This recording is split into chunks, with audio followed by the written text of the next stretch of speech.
రామ రావణ యుద్ధంలో లక్ష్మణుడు మూర్ఛపోగా శత్రువులు బాణాలు కురిపిస్తున్న వేళ తనను ఒంటరిని చేసి పడుకున్నావా తమ్ముడా అని శ్రీరాముడు విలపించాడు.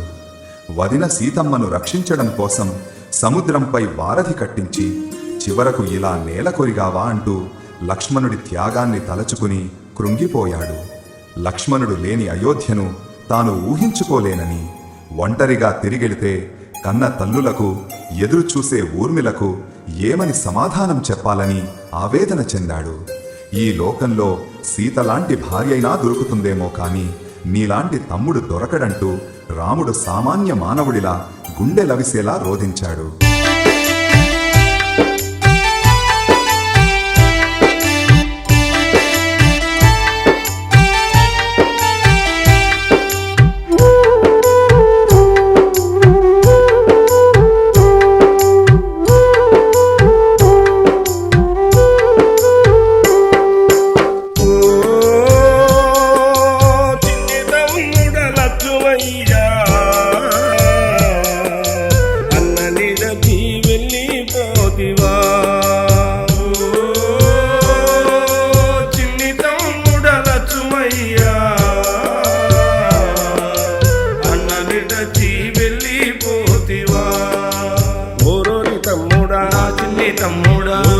తమ్ముడా నా చిన్ని తమ్ముడా చిన్ని తమ్ముడా లక్ష్మయ్యా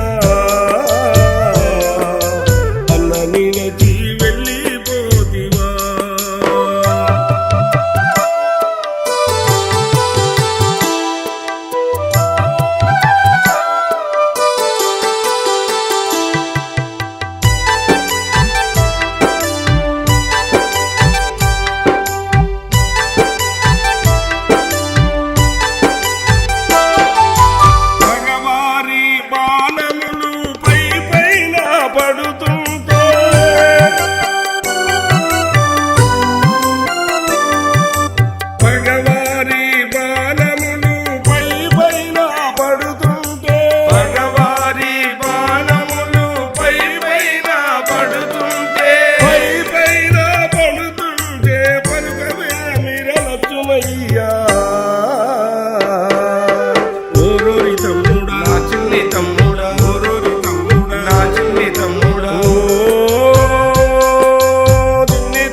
మన తల్లు లెదురేగి నీ తమ్ముడేడంటే మన తల్లు లెదురేగి నీ తమ్ముడేడంటే నాకు ఏమి చెప్పుదు తమ్ముడా ఓ లక్ష్మణ